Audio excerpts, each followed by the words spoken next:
Agora, oficialmente, boa tarde a todas e todos.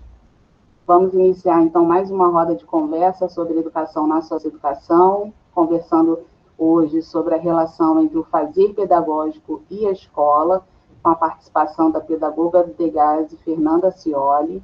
A Fernanda é especialista em psicopedagogia pela Universidade Estadual do Rio de Janeiro e, atualmente, ela trabalha no Centro de Recursos Integrados de Atendimento ao Adolescente de Santa Cruz, CREAD Santa Cruz. Também vamos dialogar sobre a relação educação, juventude e violência, com a participação da professora do Degase, Andréia Santana. Andréia é pedagoga e pós-graduada em Impactos da Violência na Escola, pela Fundação Oswaldo Cruz.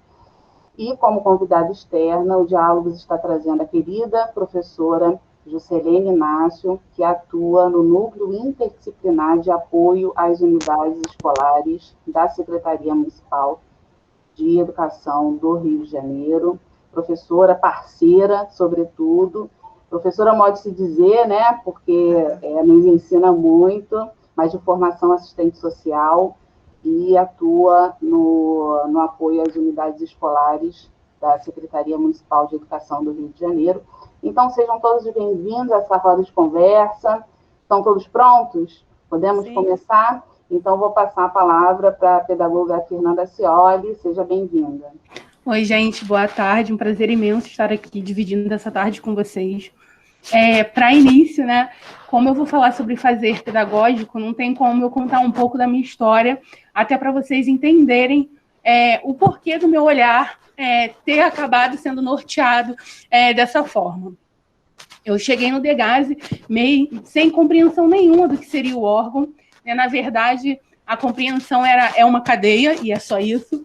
E quando eu cheguei, eu me deparei com muitos desafios, porque como era o meu primeiro emprego na área, e eu não tinha conhecimento da estrutura, né? Então a gente precisou se fortalecer enquanto equipe, né? Porque era uma turma nova de um concurso que tinha acabado de ser feito. Eu tive que me fortalecer junto à equipe.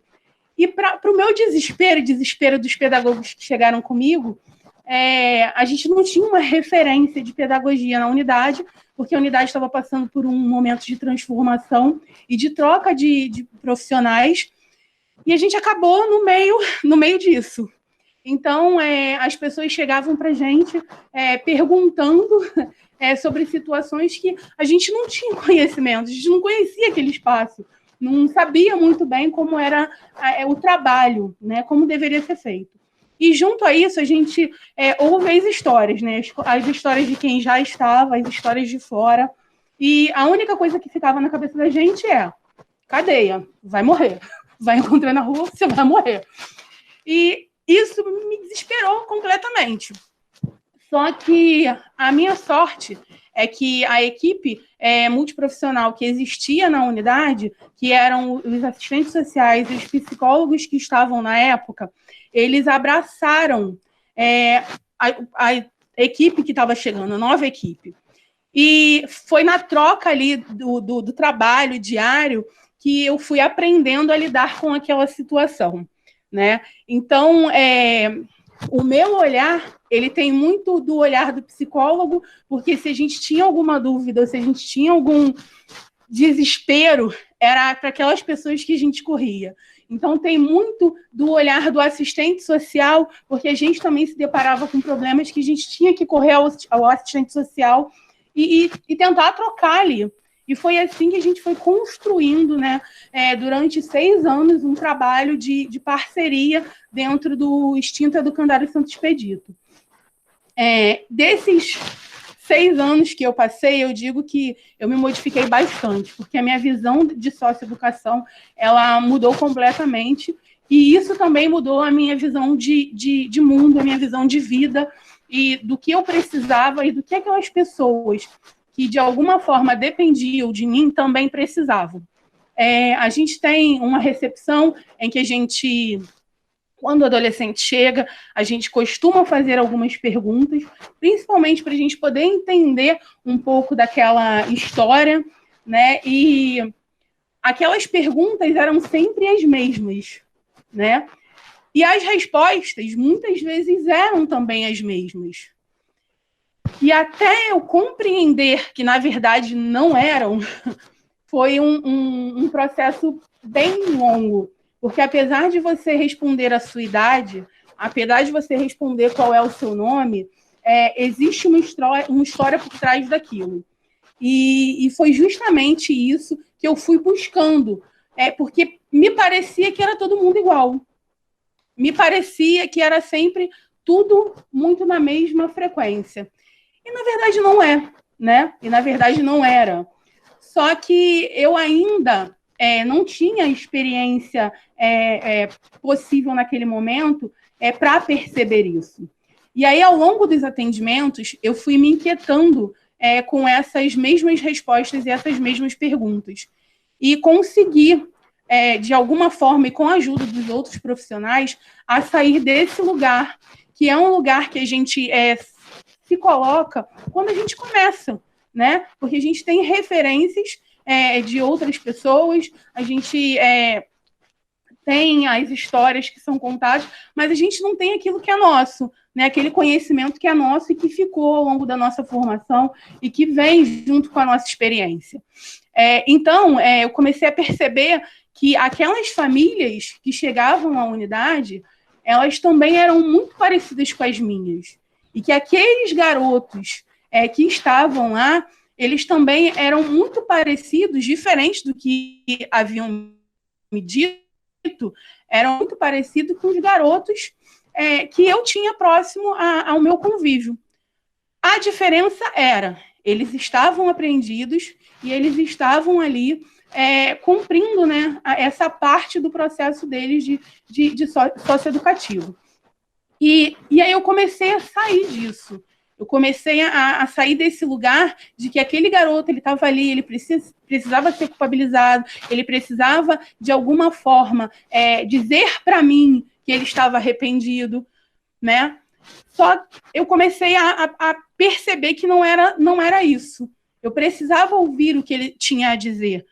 Porque ele entrava na minha sala e ele já sabia quem eu era, mas eu não sabia quem ele era.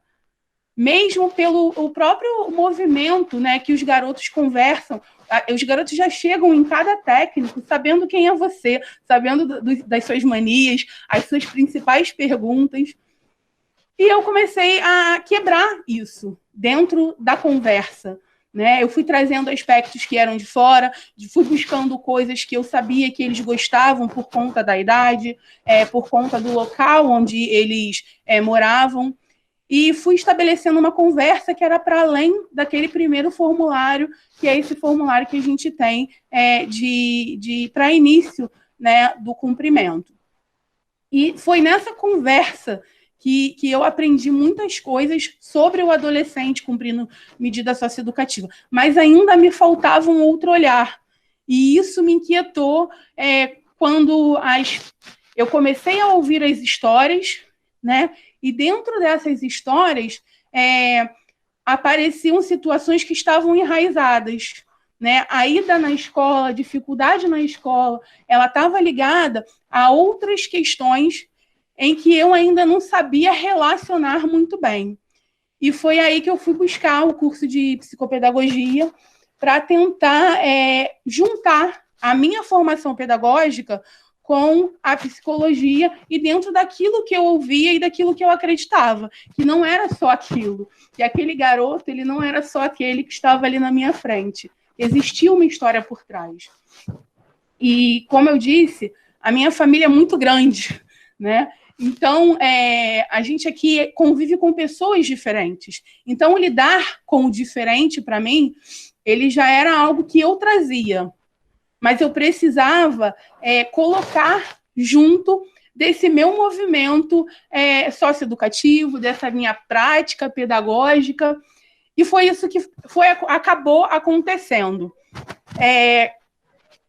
Há 4 anos, eu passei no concurso para a Prefeitura de Nova Iguaçu e fui trabalhar na escola, né, que era uma experiência que eu não tinha. Eu era uma pedagoga só socioeducativa, porque por mais que eu tivesse a formação, tivesse passado pelo normal, feito estágio, eu conhecia o mundo socioeducativo, mas a escola ainda era um pouco distante de mim, essas práticas eram distantes. E quando eu cheguei em Nova Iguaçu, eu me deparei com uma turma que era um mix de várias turmas, de tudo aquilo que as pessoas não desejavam na sua turma, era o mix daquela turma. E eu falei, caramba, eu tô lascada, porque só problema. É problema lá, é problema aqui, alguma coisa vai ter que rolar nisso daqui. E aí, eu fiquei desesperada no primeiro momento, porque a sala de aula era muito novo para mim, mas eu já tinha essa experiência do Degasse, que era uma experiência de escuta, né? E eu ainda não tinha percebido que essa experiência de escuta ela já estava forte em mim. Então, quando eu cheguei na escola e eu me deparei com aquelas crianças, eu já consegui identificar alguns problemas, porque esses problemas eles já haviam aparecido para mim no socioeducativo. Então, eu comecei a perceber que eu poderia juntar o começo de uma estrada com o final de uma outra, né? E as minhas reflexões a partir daí mudaram completamente as minhas práticas, tanto na escola como no Degasse. Eu falo isso e conto um pouco da minha experiência para vocês, porque eu entendo que não existe nenhuma prática pedagógica, nenhum fazer pedagógico, se eu não entendo a minha história, se eu não compreendo quem eu sou como profissional, né? Se eu não consigo fazer essa ponte, não existe um fazer pedagógico, porque ele está intimamente ligado com o que eu pretendo para as pessoas que eu atendo, seja o adolescente, seja a criança. E a minha maior dificuldade era que, muitas vezes, os dois processos, eles apareciam para mim separados de uma afetividade, separados de um processo em que eu deveria apresentar algum envolvimento, algum vínculo com essas pessoas. Eu ouvi várias vezes que não era para dar conversa para a criança, eu ouvi várias vezes que não era para dar conversa para o adolescente, e ouvi também várias vezes na escola que eu não deveria ouvir aqueles pais. E não tem como eu fazer isso. Eu preciso do vínculo. Eu preciso contar um pouco da minha história para essa pessoa que está na minha frente e preciso ouvir um pouco dessa história. Porque a educação ela não acontece só pela repetição de conteúdo. Ela acontece pela interação.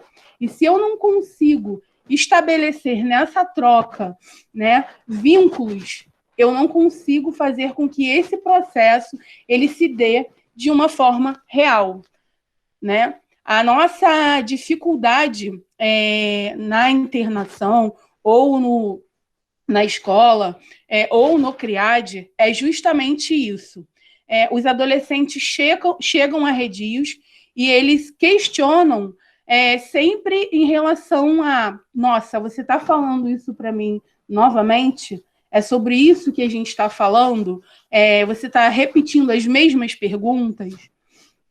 Chegou essa semana um adolescente na unidade e, no primeiro momento, ele começou a falar, a não querer falar, na verdade. Nós estávamos fazendo as perguntas do tal formulário e ele não estava aberto para responder. E aí ele foi irônico várias vezes, ele pediu para que a minha colega olhasse na pasta várias vezes. E aí eu levantei uma dessas vezes e falei assim, eu vou sair, porque aqui é o meu momento, eu preciso sair, porque ele aquilo dali não estava avançando. Eu saí, fui tirar a xerox da documentação e retornei. E aí, quando eu retornei, ele continuava na mesma vibe, pedindo para que a gente terminasse logo o atendimento. E aí eu virei para ele e falei assim, olha, o fluxo que a gente tem aqui, não deu para a gente pegar a sua pasta. eu estou te perguntando, na verdade, e não estou te perguntando só porque eu quero escrever aqui, registrar. Não é por isso, é porque o que está dentro dessa pasta é a história que estão contando sobre você. E eu não quero saber da história que estão contando sobre você. Eu quero saber a sua história, eu quero que você me conte o que aconteceu. Porque nem tudo que está ali confere com o que é real. Então eu quero que você me conte. E aí ele virou, na hora ele parou, e aí ele começou, o atendimento iniciou dali.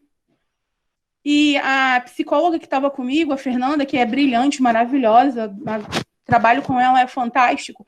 A Fernanda começou a fazer as intervenções e eu ali junto com eles, né, também fazendo as perguntas e agora ele participando. A gente, no final, eu percebi que, assim, eu precisava naquele momento sair, porque se eu não saísse, eu sairia de mim, porque ele estava sendo grosseiro e eu já tinha percebido que ele estava sendo grosseiro. Se fosse em um outro momento da minha vida, eu ficaria e entraria num embate com ele e esse garoto já não seria mais atendido por mim, porque é natural que haja essa separação, porque apesar da profissional, eu não deixei a Fernanda em casa. A Fernanda está comigo. E aquilo dali estava sendo desrespeitoso para mim.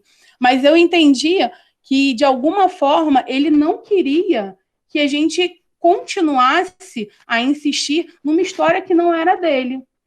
Ele começou a se abrir, ele começou a contar a vida dele, e a gente percebeu que aquele garoto, ele tinha tantas marcas, ele já tinha passado tantas vezes por esse mesmo processo das perguntas, sem solução, porque a gente pergunta, mas a gente não dá uma solução para o problema dele, né? E isso acontece também dentro da escola, porque muitas vezes a gente tá ali, a gente vê que a criança não está indo, a gente vê que a criança às vezes está chegando na escola sem a alimentação ou está passando por um processo de separação dos pais e a gente não consegue fazer essa intervenção. A gente acha que o problema é só da escola ou é só daquele ambiente. E aí essa sensibilidade, né, e essa percepção do outro, ela é extremamente importante no fazer pedagógico. Eu preciso ter noção de onde termina a Fernanda e onde começa o outro, porque se eu não tenho isso, eu não consigo avançar em nada, eu não consigo construir com a outra pessoa, eu não consigo vincular com a outra pessoa, né? E eu só aprendi isso dentro do Degaze, porque antes até as minhas falas, elas eram cheias de preconceito. Então, hoje, quando alguém fala e diz que tem uma história muito bonita e que conseguiu avançar na vida, trabalhando, lutando, eu sempre questiono a pessoa e me questiono. Caramba, é a sua história, não é a história do outro, né? Essa coisa de que a gente precisa ter um espaço, né, em que tenha curso, em que tenha oportunidades, que tenha leitura, eu acho ótimo, eu acho maravilhoso. Mas muitas vezes a gente tem isso e essas coisas não se linkam. Não se linkam dentro do outro. Porque não é só ter. Eu preciso construir a importância daquilo. Eu preciso me sentir afetado pelas coisas que estão ali para que aquilo faça sentido. Porque eu já chego na escola com uma história que foi construída dentro da minha casa. Eu já chego com hábitos que são da minha casa e tem alguém dentro da escola que diz para mim o seguinte: está tudo errado. Olha, você precisa entrar na fila, né? Olha, você precisa agir de tal forma. E quando a gente faz isso, a gente despreza, já começa, né, a desprezar o que o outro traz. A gente começa a desprezar o que é do outro. Eu vejo, hoje, na Semi-Liberdade, eu ainda não consegui trabalhar presencialmente, porque eu cheguei, na verdade, em Santa Cruz no meio da pandemia e no outro processo eu fiquei um tempo de licença, então eu não consegui chegar realmente na semi-liberdade presencial. Mas o que eu tenho visto no trabalho remoto dentro da semi-liberdade é sempre as famílias dizendo e fazendo referência a essa questão do ouvir, do quanto a equipe de Santa Cruz ela está disponível para ouvir aquela família, né? A gente sabe que eles vêm muitas vezes de outras passagens, de outras situações, mas a gente dá essa oportunidade. O nosso fazer ele tem a ver com essa escuta, que ela precisa estar muito afinada, muito alinhada, para que a gente não passe,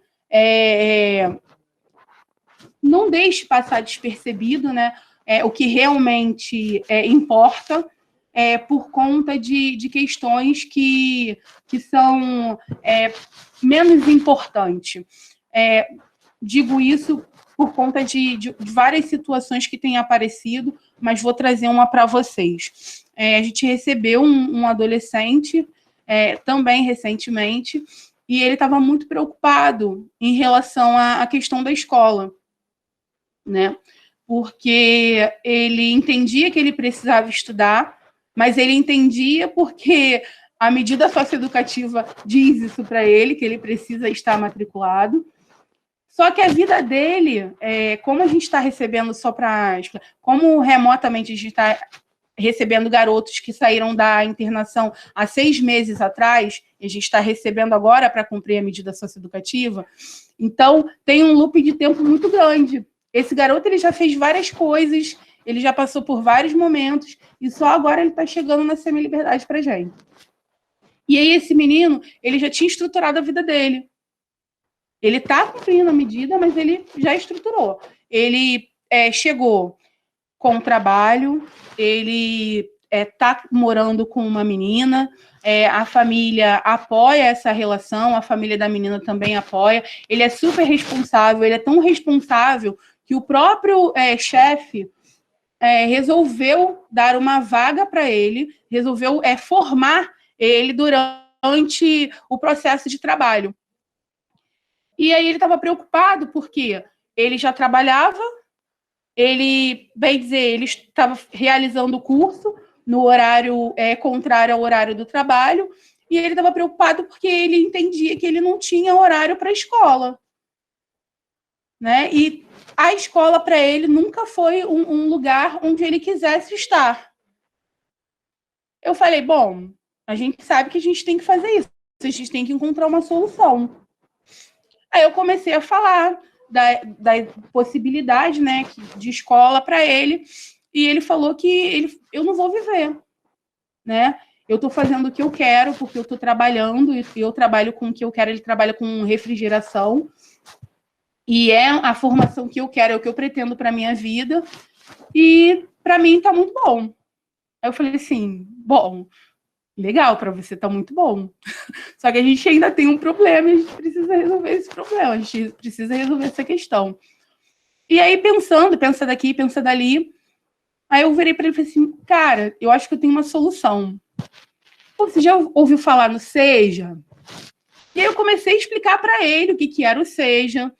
Aí ele virou, Fernanda, não, me coloca nisso daí, porque isso daí dá para eu fazer. Aí eu falei assim, pô, isso daí dá para você estudar? Não, Fernanda, isso daí é tranquilo, porque aí eu faço o meu tempo, ainda vou ter o tempo para passar com a minha família, para ficar com os meus amigos, tá ótimo. Aí eu falei assim, então tá, então eu vou te matricular no Seja. Aí ele, não, pode matricular. Aí eu, tá faltando sua identidade aqui, manda a identidade.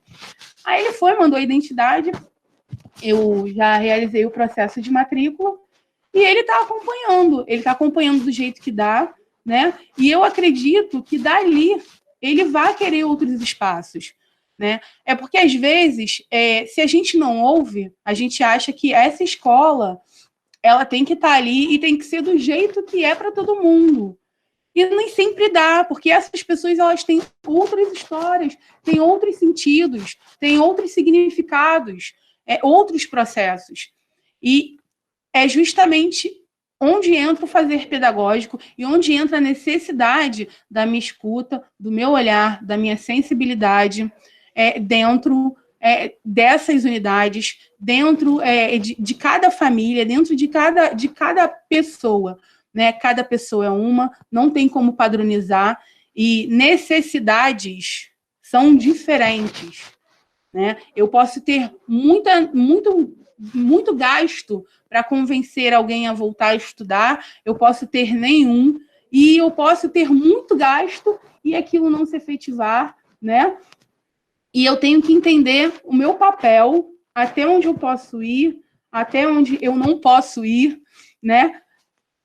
Tudo isso é dentro de um espectro que é enorme. Então, é isso. Eu acho que o fazer pedagógico, ele parte do entendimento de quem você é como profissional, do seu papel e da escuta, né, que você precisa ter e conduzir dentro daquilo que você é, né, dentro da pessoa que você é e das histórias que você traz. Muito boa a sua reflexão, muito boa, Fernanda.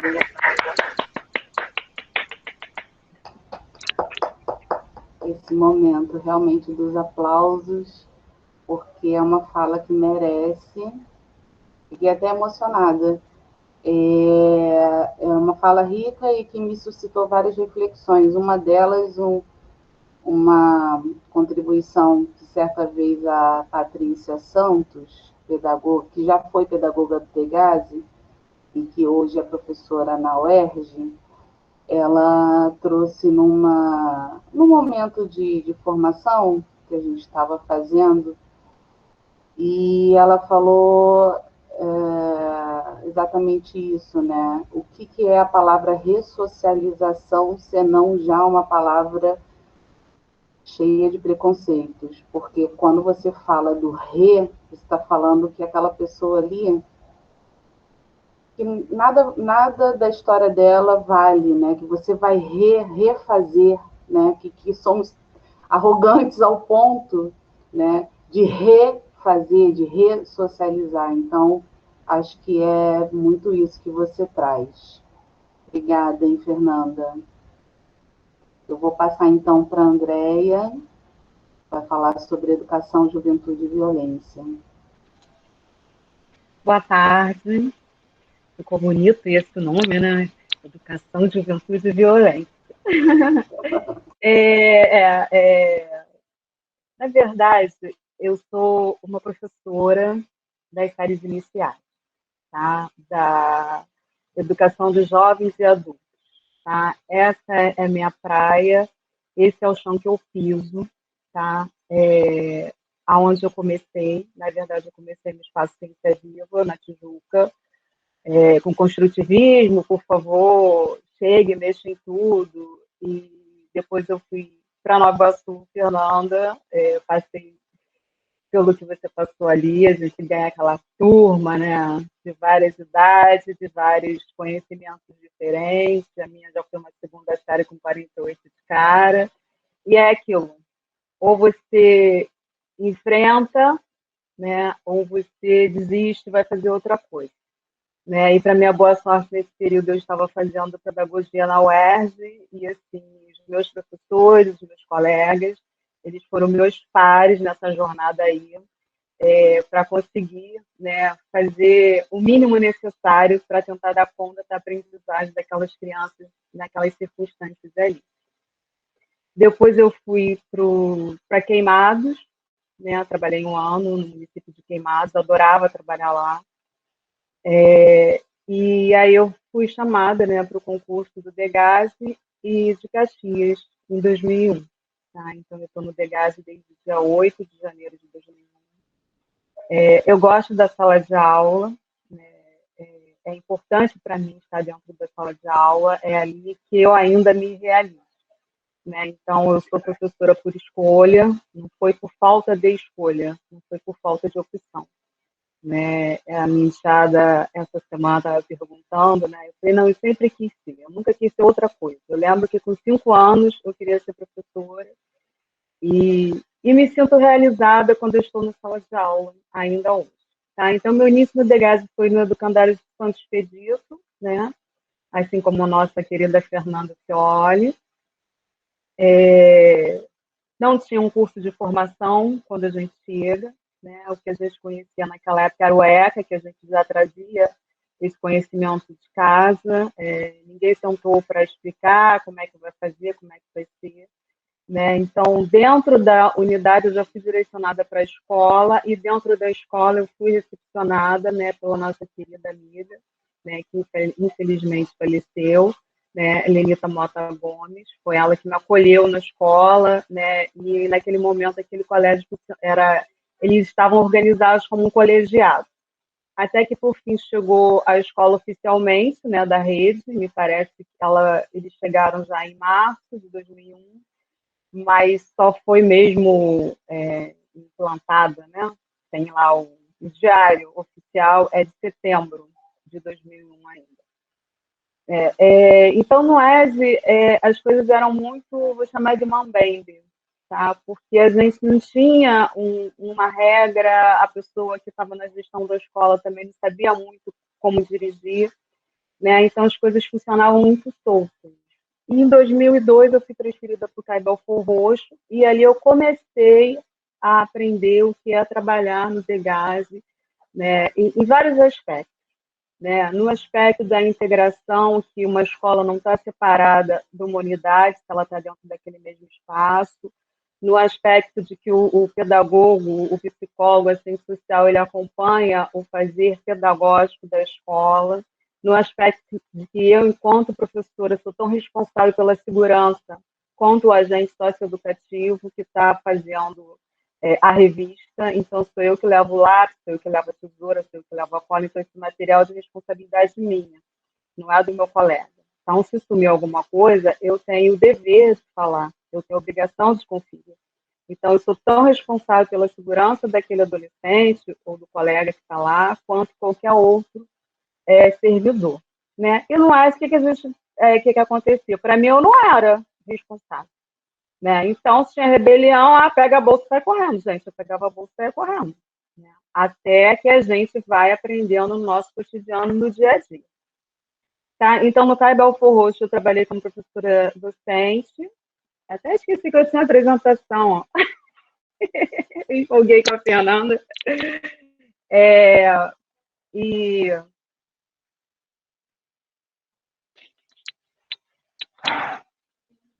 acho que é isso. Para me guiando, para não me perder muito. Então, eu trabalhei como professora de sala de aula, né? Como professora, a gente vai se organizando aos pares e acaba implementando alguns projetos. Depois, eu fui coordenadora pedagógica na escola, no momento que eu precisei ficar readaptada. Né? E aí a gente começou a organizar, né, os projetos. E esse momento ali, para mim, foi um momento assim, muito bom, né? Porque acho que o CAI, como era muito longe, né, acho que as pessoas eram muito unidas, né? E apesar da aridez que era o Degás ainda naquele momento, as coisas aconteciam, né, em prol daquele adolescente. A gente observava realmente as coisas acontecendo. Então, quando eu saí de lá, a escola estava organizada, né, por bimestre. Então, você tinha no primeiro bimestre a casa do escritor, né, que se escolhia um escritor, né, brasileiro, e trabalhava durante o bimestre, todas as turmas, com uma culminância no final do bimestre. No segundo bimestre, era Cuide da Mente, do Corpo e do Meio Ambiente, né, um projeto que começou comigo, que era dada às ciências, né, essa coisa mais... fazia terrário, papel, conversava com ele sobre higiene, enfim. E a colega de outra turma, ela pintava, né? Então ela chegou e falou assim, poxa, olha que bacana, não é só cuidar do meio ambiente, nem cuidar só do corpo, a gente também precisa cuidar da mente, né? Então, no segundo bimestre ficou esse projeto, né? Cuide da mente, do corpo e do meio ambiente. né? O terceiro bimestre surgiu com a diversidade cultural, a partir de uma gincana folclórica que eu inventei na hora lá também. Eu sou dessas, né? Eu gosto de bagunça, digamos assim, de ver as coisas movimentando. E lá a gente tinha uma equipe que tinha professor de educação física muito presente, que gostava, né, dos desafios. E a gente tinha uma diretora na escola que era muito parceira, né? E a pedagoga da unidade era ela professora na escola também, né? Então, juntava fome com a vontade de comer e as coisas aconteciam. Então, a gente conseguia, nesse projeto, né, reviver a infância desses adolescentes que muitos não tiveram, né, ou passou batido. Né? Então, eles jogavam bola de gude, eles jogavam taco, queimada, as brincadeiras folclóricas. E na outra parte a gente fazia as parlendas, trava-língua, tinha que contar uma história, um conto, uma lenda, enfim, tinham diversas atividades, né, das quais todas as turmas participavam, né, e a gente fazia a gincana por cores, justamente porque a gente tinha turma de alfabetização de segundo ano, de terceiro ano, de quarto ano, para que eles não fossem engolidos, né, por um nono ano, por ensino médio. Então, todos participavam.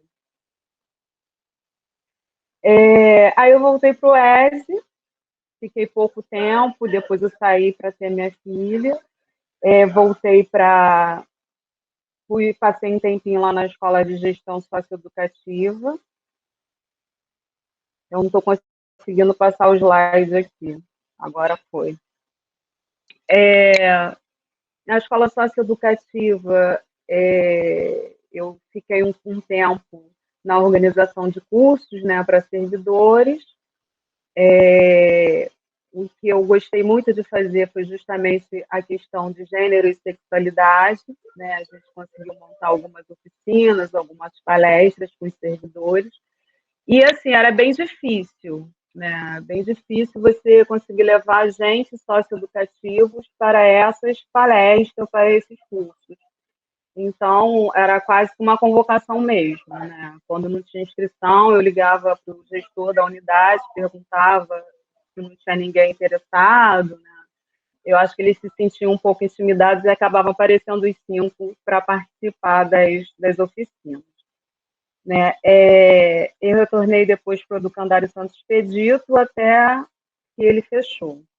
Né? Então, nessa minha trajetória de sala de aula, né, no próprio Caibelfo Roxo, nos pares com os quais a gente vai trabalhando, eu fui aprimorando, né, o meu fazer pedagógico em duas áreas. Né? A questão de estar sempre discutindo a negritude, né, a questão do racismo, porque os nossos... Né, eu falo meninos porque eu sempre trabalhei com adolescentes do sexo masculino, tá? Então, é hábito. O Degásio tem uma maioria negra, né? E muitas vezes eles também não se enxergavam como. Né? E quem quer ser negro, né, num país racista como o nosso? Então, eu achava importante construir essa identidade afirmativa, né? Essa identidade negra positiva. Então, meu viés de trabalho começou a seguir por essa linha. E, ao mesmo tempo, né, eu sou mulher, né, eu sou negra, né, já fui favelada também, mas, assim, e a gente vive num país extremamente machista e sexista. E os nossos meninos do Degás, eles são extremamente machistas e sexistas. Então, esse foi um outro viés de trabalho que eu passei a desenvolver também dentro do meu fazer pedagógico. Fernando, eu adorei fazer pedagógico, vou usar várias vezes aqui. E aí eu tive a oportunidade de fazer essa pós-graduação na Fiocruz, tá? E a monografia, né, o TCC, era um plano de ação pedagógica. Só que no momento eu não estava em turma no Degás, mas eu estava em turma em Duque de Caxias. Né? Lá em Caxias eu sempre atuei durante muito tempo como professora de sala de leitura, depois que readaptada aí pegava projeto, né? E na EJA, sempre na EJA. né? Hoje eu tenho uma turma minha também de EJA na prefeitura. Então, eu sempre trabalhei muito com projetos nessas vertentes, né? Violência contra a mulher, violência de gênero e a questão da negritude, né? Por onde eu passei, sempre teve algum trabalho que tivesse esse viés da negritude, né? Eu acabei esquecendo de falar que o quarto bimestre do Caiba Alforroxo era justamente o negritude, né? Que era... Agora eu esqueci o nome, mas era o fechamento do ano era com esse projeto. Então, eu fiz o meu plano de ação para o Aquino de Araújo, né? Mas eu trabalho ele sempre que eu tenho oportunidade por onde eu passo, tanto no Degase quanto em Caxias, tá? O tema era Identidade Negra Afirmativa e Violência de Gênero, temáticas centrais ao contexto escolar, né? Esse tema foi pensado porque a gente teve que fazer uma pesquisa na escola para saber que tipo de violência que atingia aquela escola, né? Então, vou passar uns slides aqui e vou conversando com vocês sobre essas questões. Então, você tem violência na escola, da escola e contra a escola, né? Violência contra a escola, as condições estruturais desfavoráveis de trabalho da maioria dos professores brasileiros. Isso é um exemplo, né? A crescente desvalorização do magistério, o empobrecimento da maioria dos professores, a falta de recursos materiais, né? Então, isso tudo está relacionado às políticas públicas, né? Que envolve essa macroestrutura, né? As políticas públicas desenvolvidas ao longo dos anos no Brasil acabaram sucateando as escolas e promovendo uma crescente desvalorização social do professor, aliada ao seu empobrecimento marcante, com reflexos profundos em sua autoestima.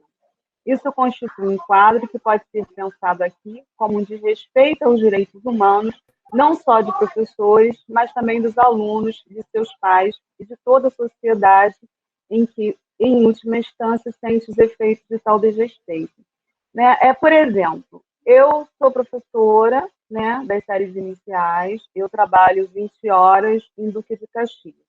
E eu não tenho a minha carga horária prevista pela LDB respeitada, né? E como os nossos salários também não são, eu vou dizer que o meu salário, tanto quanto professora de Gás, quanto de Caxias, ele está acima da média nacional, tá? Mas a gente tem sempre que ter dois, né? Então, eu sinto falta desse tempo que a LDB me garante de planejamento para poder fazer melhor o meu trabalho, né? Nesse momento de pandemia, então, eu não consigo, muitas vezes, fazer o planejamento do jeito que eu gostaria, de procurar os recursos que eu gostaria de estar oferecendo aos meus alunos nesse momento, né? Então, isso também é uma violência comigo, né? E é uma violência com o meu aluno, né? Que poderia ter um material melhor elaborado para ele, por exemplo.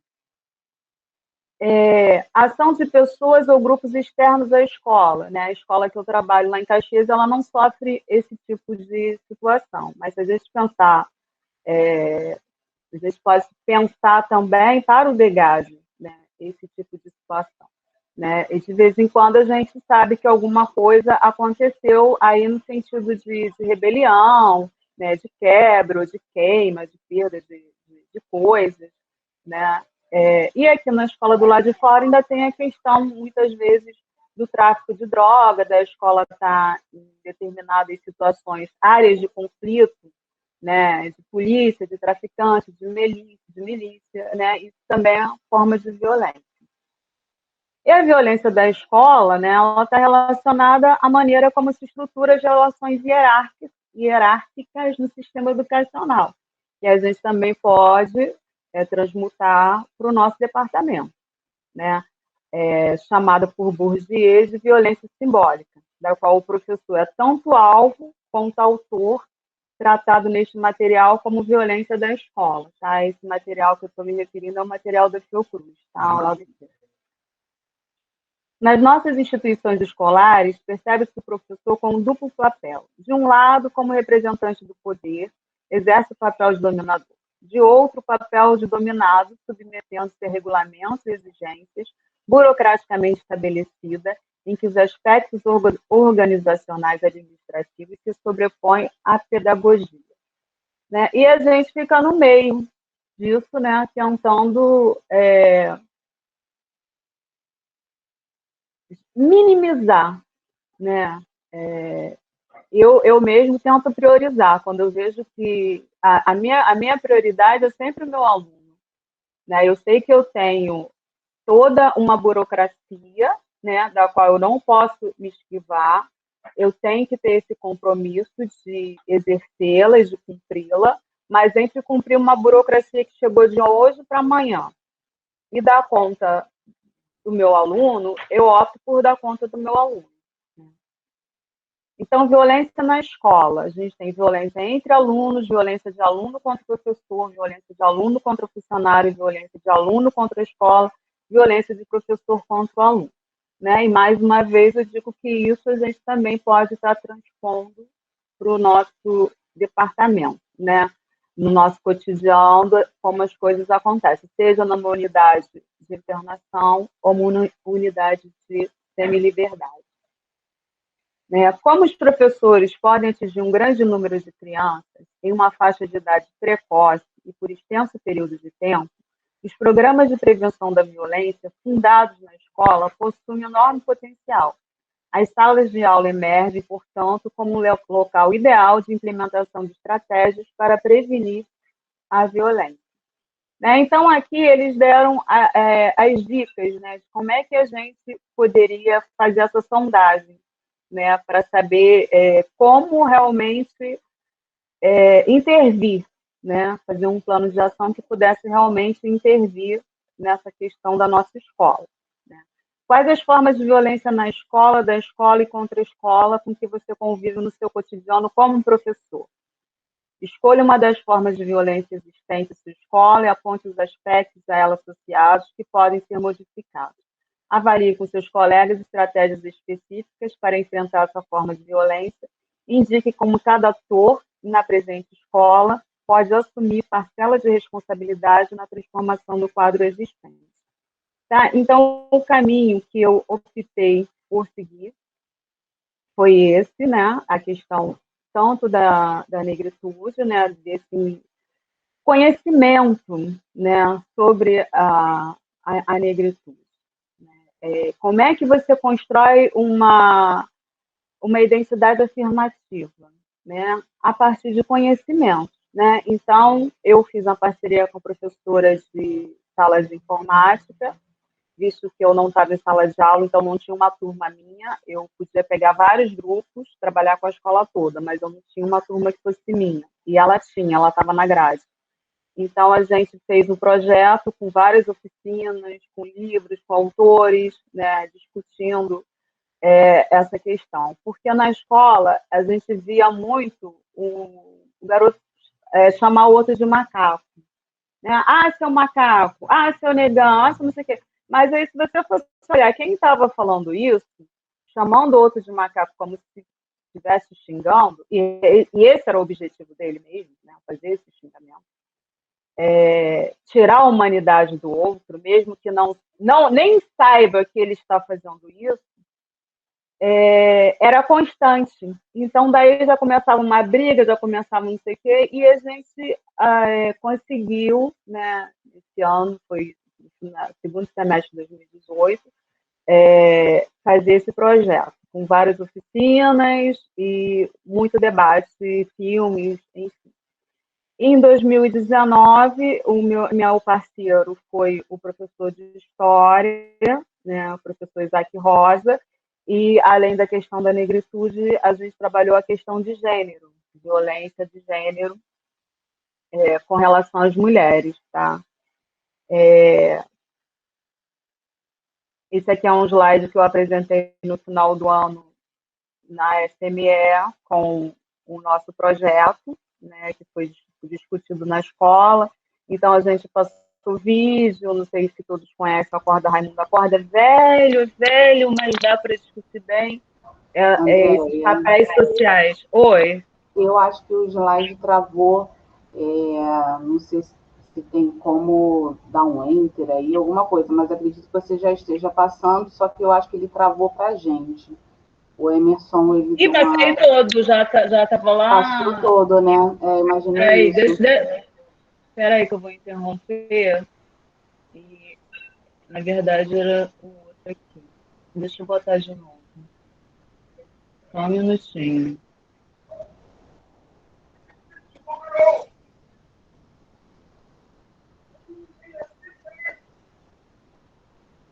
Tá aparecendo aí para vocês? Ainda agora está começando a compartilhar. Vamos ver se ele vai. Sim, foi para a tela nova. Está na tela nova. Sim, a Acorda Raimundo Número 2. Acorda. Isso. Sim.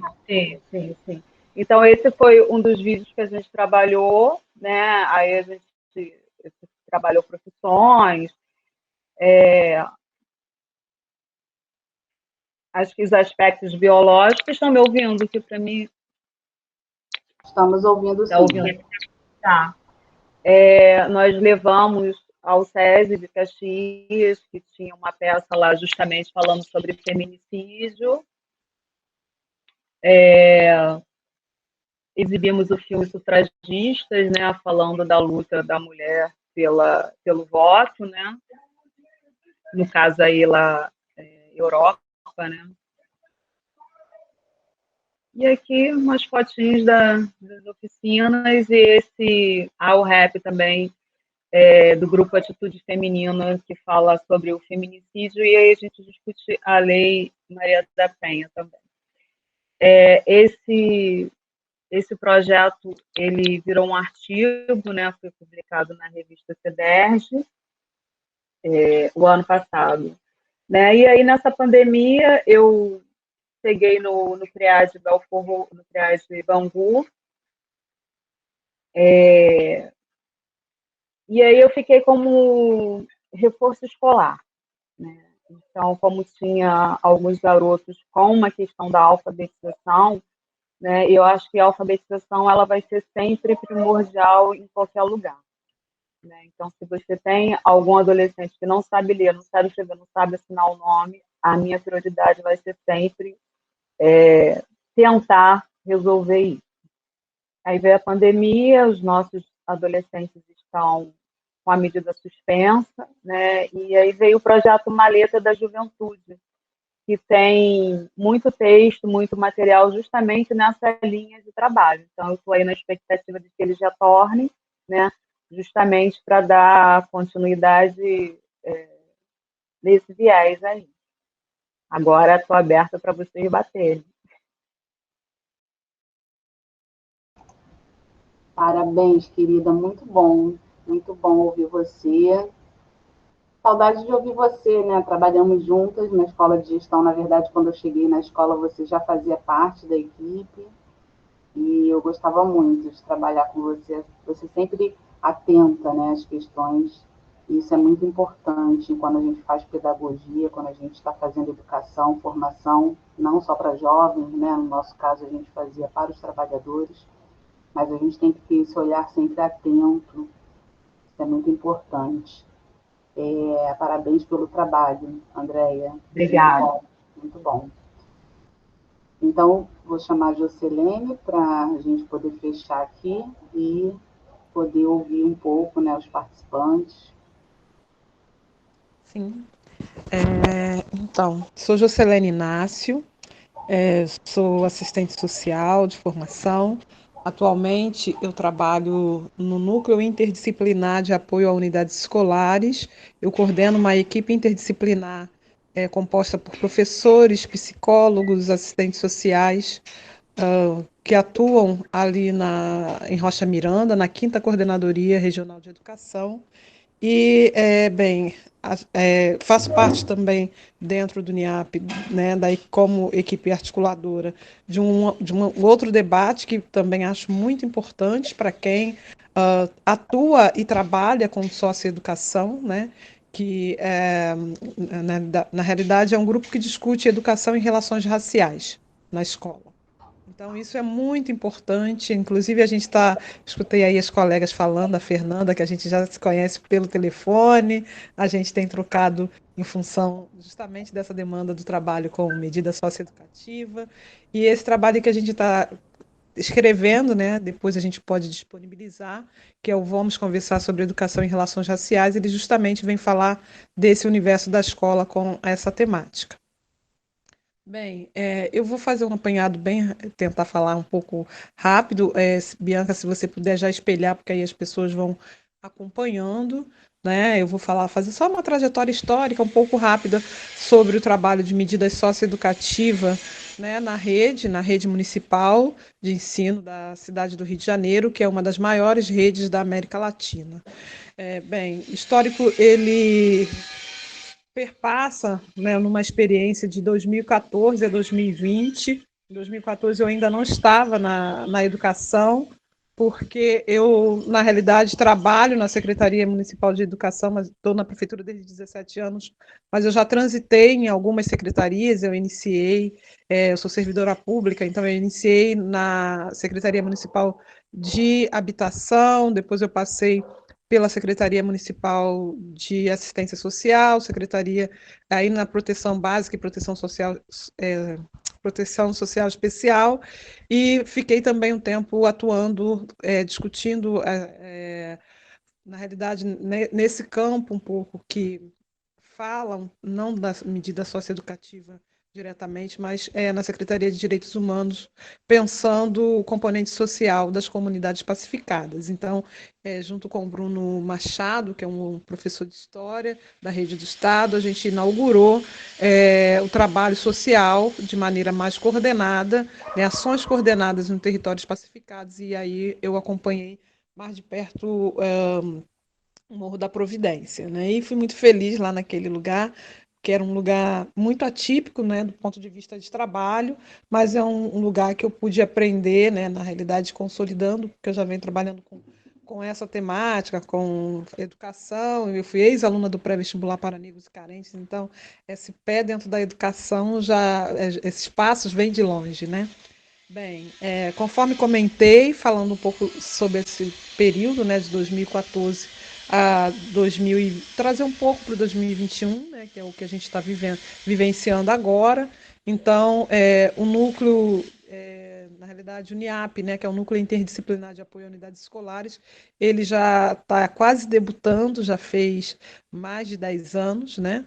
E conforme ele vem composto por equipe com esse perfil profissional.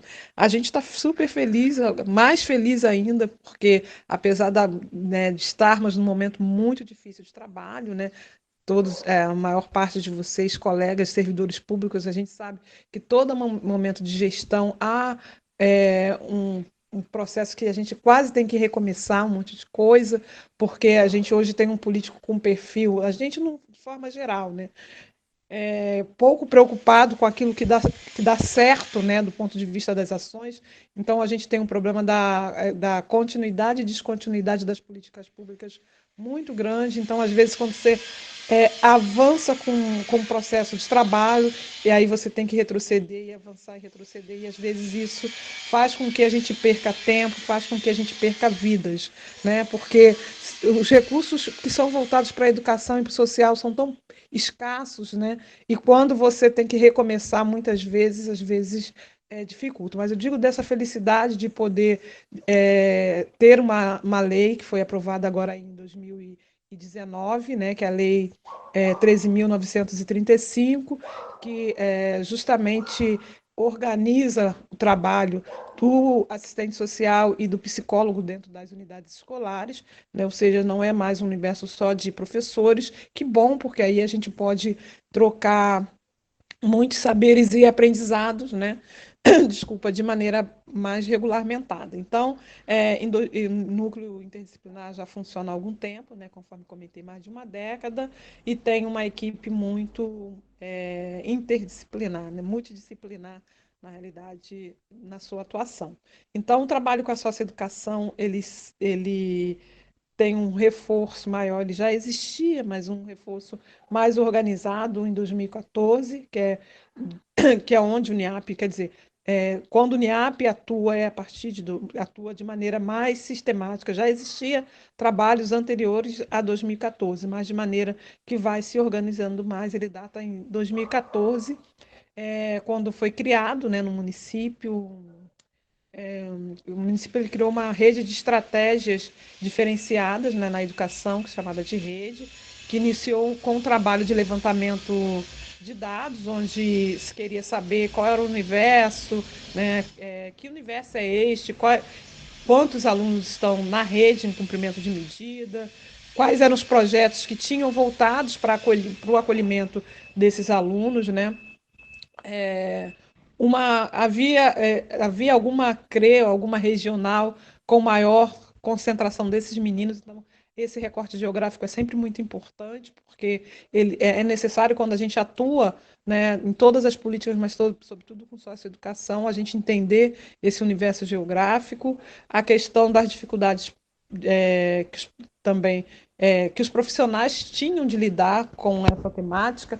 Acho que foi Fernanda que falou, trouxe um pouco, né, desse desconhecimento. Então, a socioeducação não é um tema de domínio de todos, né, porque, sobretudo, no caso dos assistentes sociais e psicologia também, nós não somos formadas em especialista, nós somos generalista, então a nossa especialização ela vai se consolidar naquele campo que a gente atua. Então, quando você é um profissional que atua na educação, na socioeducação, assim como se você atuasse com uma atuação maior na saúde, na educação, você vai se especializar mais no campo desse campo de atuação. Então, tem muitas coisas que é necessário aprender dentro da socioeducação, muitas coisas que é importante esvaziar de sentido, né? Porque quando a gente fala de socioeducação, as pessoas subentendem cadeia, mas a socioeducação, ao contrário, ela é uma perna forte e importante da educação, até porque quando a gente fala em cadeia, porque a gente olha sempre esses meninos como os meninos que não tivessem mais jeito, né? Então, a gente entende, a gente esquece que muitos desses meninos que chegam, né, no cumprimento da medida socioeducativa, antes, né, deles cometer um ato infracional, eles já tiveram muitos de seus direitos violados. Então, é sempre importante a gente fazer essa fala, né, fortalecer esse discurso, porque o processo é sempre um processo de desumanização desses meninos, né? Então, é importante que a gente diga isso. A gente vive aí, agora recente, a gente está aí num imbróglio muito grande, que é a violação dos direitos das meninas, né, que foram aí abusadas, né, por quem tem a obrigação constitucional de protegê-las.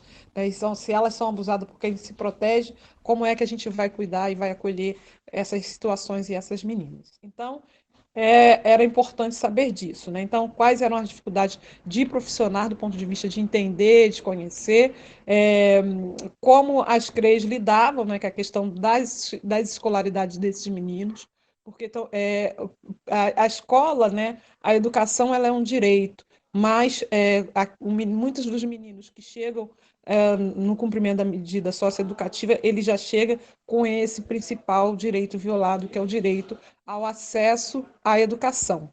Então, nesse sentido, era muito importante entender que universo era esse. Então, para que isso fosse possível, então foram feitas visitas, né, às instituições, né, as equipes, criadas reuniões, estabelecidos espaços de diálogos nos criados, né, nos CREAs, em várias instituições que lidam diretamente dentro do seu fazer, né, institucional com essa temática, e nesse sentido foram sendo aprimorados, entendido também um pouco, quando para a gente é muito comum, né, PSC, LA, mas tem muitas pessoas que não sabem se é de comer ou de passar no cabelo. Então, nesse sentido, é muito importante quando a gente tem a educação como aliado, né, dentro desse processo, um aliado importante, que a gente também ajuda na desconstrução desse fantasma que, para muitos, é receber um aluno da socioeducação.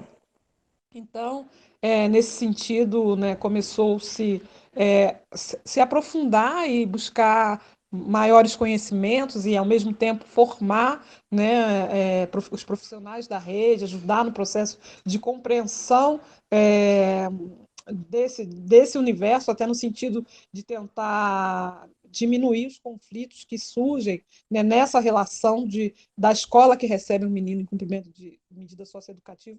Até bem pouco tempo, muitas escolas nem sabiam que aquele menino é um menino que cumpre medida socioeducativa, porque você vai ter perfis diferentes, né? Não dá para pré-determinar que todos os meninos que acessam a educação têm os mesmos objetivos. Conforme eu falei anteriormente, como eu já transitei nos dois universos, né? Eu já trabalhei no CREAS Nelson Carneiro. Na realidade, eu trabalhei no Márcia Lopes e depois eu trabalhei no Nelson Carneiro, né? Que no município é um dos CREAS que mais recebe meninos em cumprimento de medidas socioeducativas. Então, ali eu tive a oportunidade de ir aprendendo cada vez mais sobre a realidade desses meninos. Então, algumas coisas nesse trânsito, né, do NIAP foram surgindo, algumas questões, né, foram suscitando algumas análises, que é a necessidade de diálogo, né, maior e compreensão sobre as questões que envolvem as medidas socioeducativas.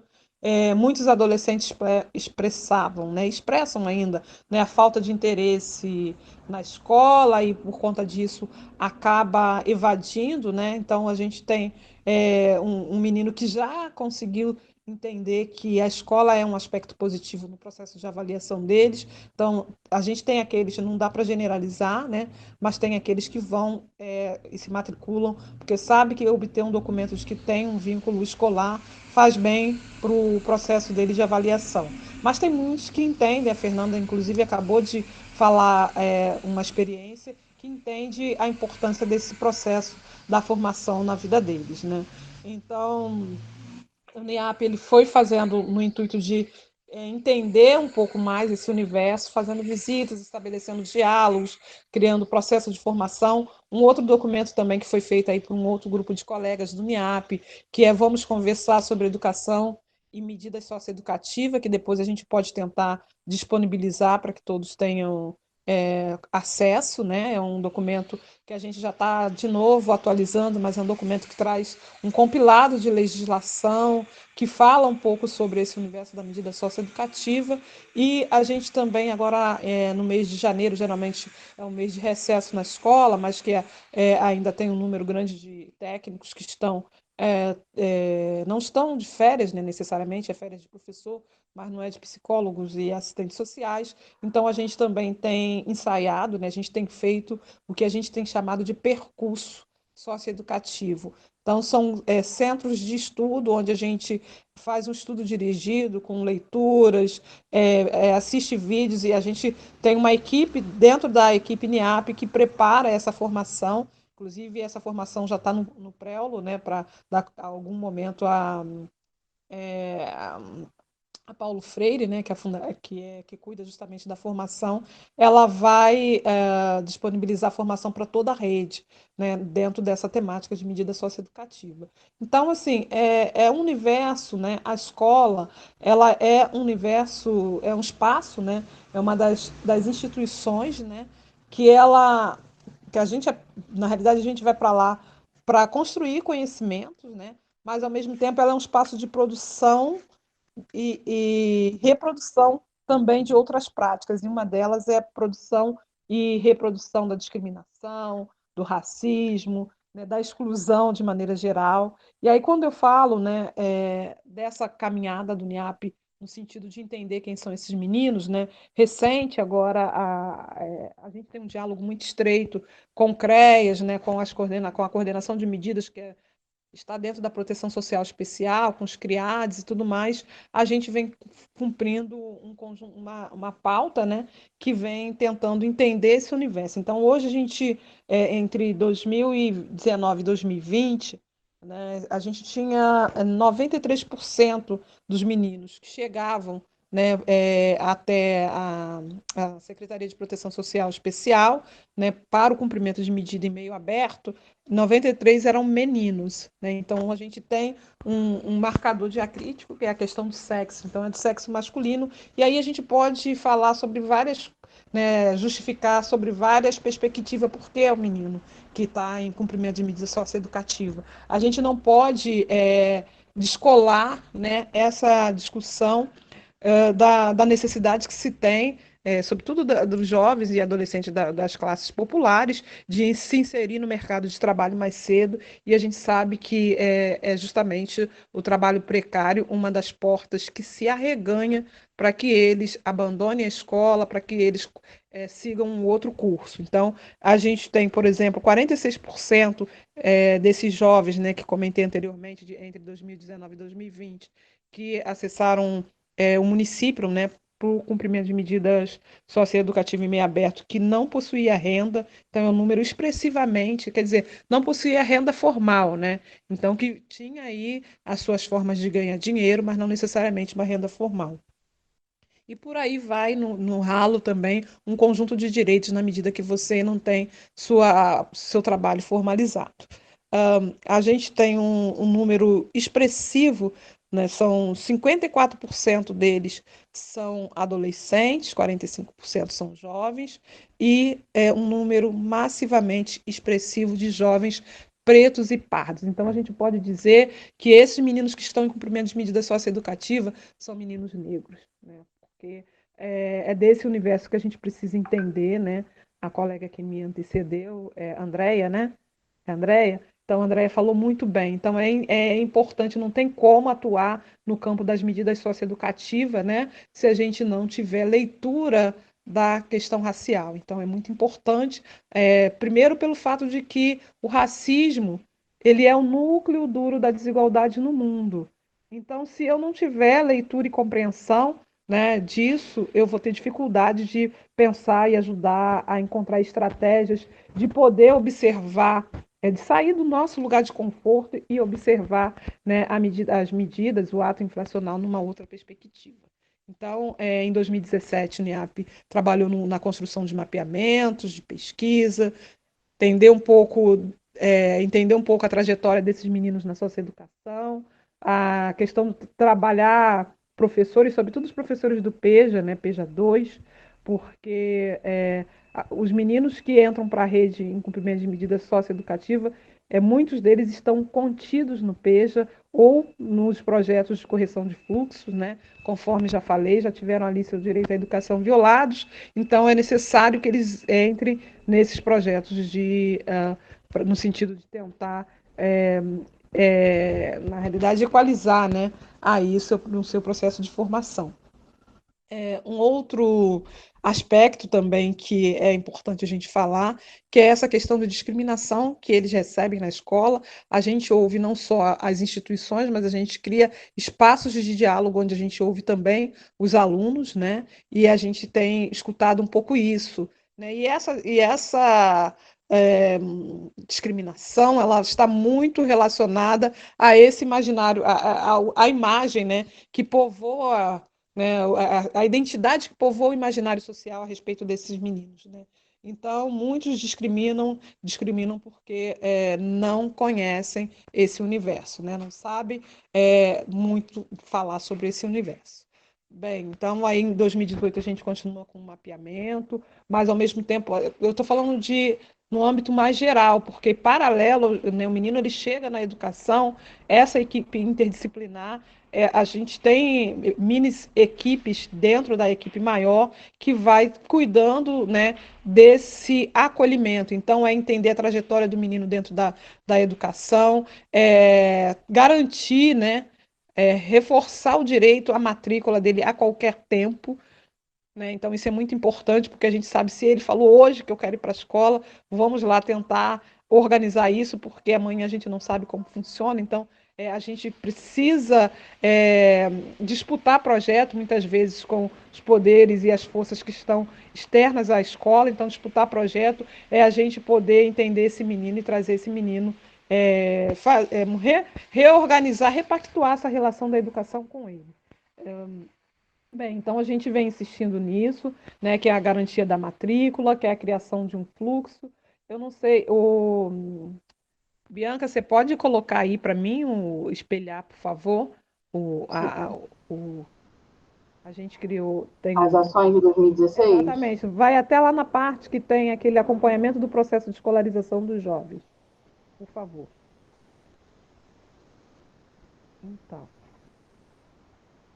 então Tá, nesse, aham. tá aí, não sei se todo mundo está vendo, mas a gente tem aqui um fluxo, né, que é o menino, ele chega através do CREAS ou do CRIADES, né, então, na medida que ele chega, a gente é acionado e aí a gente tenta fazer todo o processo de acompanhamento de matrícula desse menino. A gente tem um ponto focal na CRE, que cuida especificamente das matrículas dos meninos em medida socioeducativa.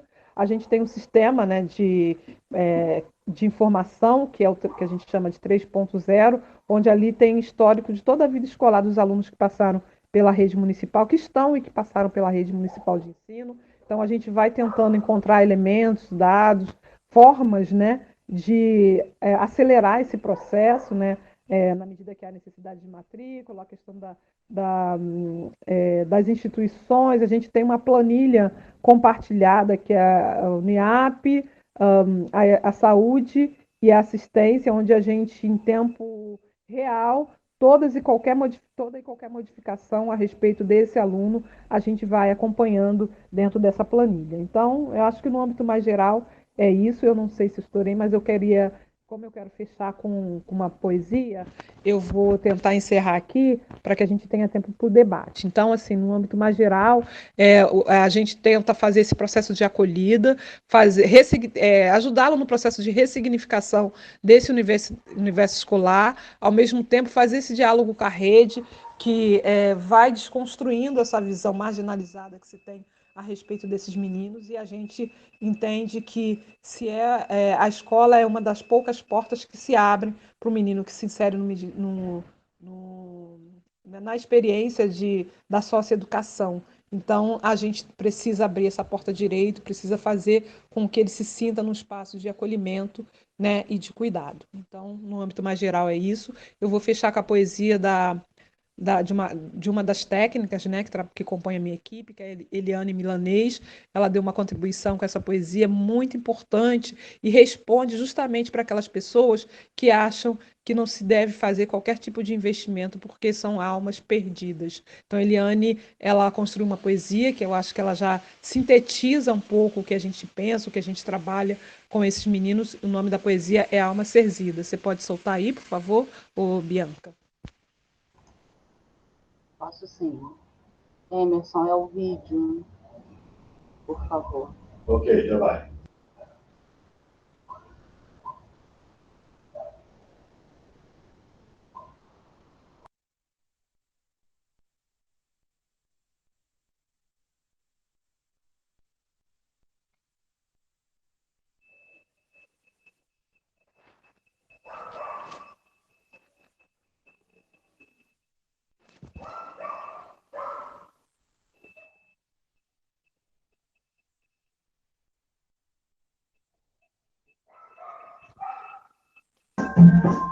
É preciso ver o menino assustado por dentro do homem violento e enxergar sua gentileza flagelada, sua bondade amputada.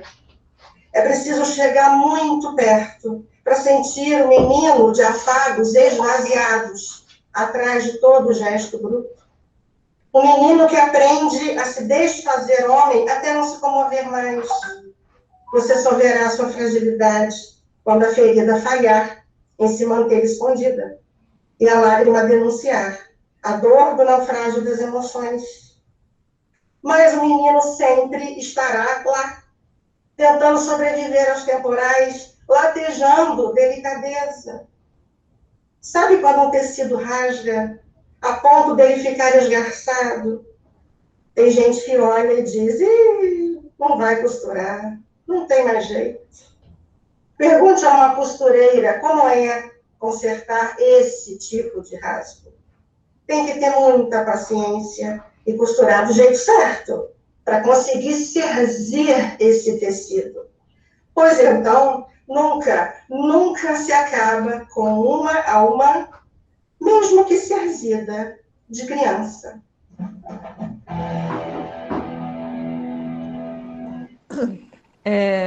Bianca, você pode voltar com a última lâmina, que é o que sonha, Sim. por favor? Emerson, é o slide, mas é o último slide, por favor.